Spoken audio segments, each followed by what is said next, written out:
in the name of Allah, the Gracious, the Merciful. O you who believe! Do not take my enemies and your enemies for supporters, offering them affection, when they have disbelieved in what has come to you of the truth. They have expelled the messenger, and you, because you believed in Allah, your Lord.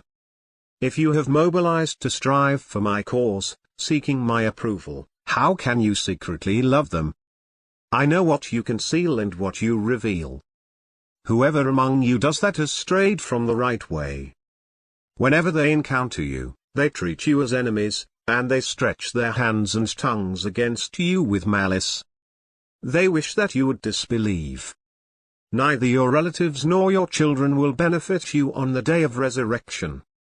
He will separate between you. Allah is observant of what you do.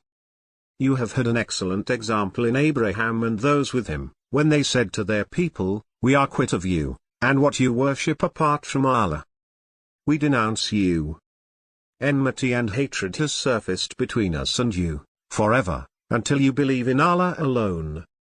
Except for the words of Abraham to his father, "I will ask forgiveness for you, though I have no power from Allah to do anything for you."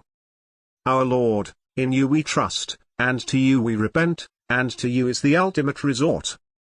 Our Lord, do not make us a target for those who disbelieve, and forgive us, our Lord. You are indeed the mighty and wise. There is an excellent example in them for you, for anyone who seeks Allah and the last day. But whoever turns away, Allah is the self-sufficient, the most praised.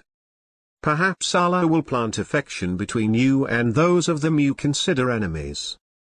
Allah is capable. Allah is forgiving and merciful.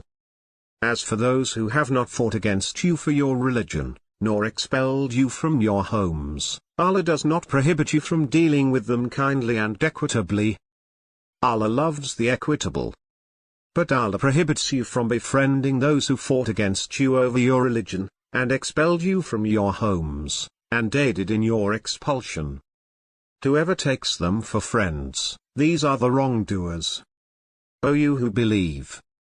When believing women come to you emigrating, test them.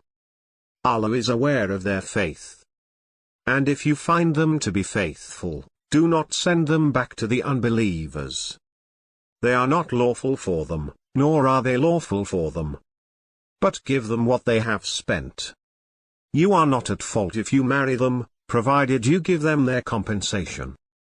And do not hold on to ties with unbelieving women, but demand what you have spent, and let them demand what they have spent. This is the rule of Allah, He rules among you. Allah is knowing and wise. If any of your wives desert you to the unbelievers, and you decide to penalize them, give those whose wives have gone away the equivalent of what they had spent. And fear Allah, in whom you are believers. O Prophet! If believing women come to you, pledging allegiance to you, on condition that they will not associate anything with Allah, nor steal, nor commit adultery, nor kill their children, nor commit perjury as to parenthood, nor disobey you in anything righteous, accept their allegiance and ask Allah's forgiveness for them. Allah is forgiving and merciful. O you who believe! Do not befriend people with whom Allah has become angry, and have despaired of the hereafter, as the faithless have despaired of the occupants of the grave.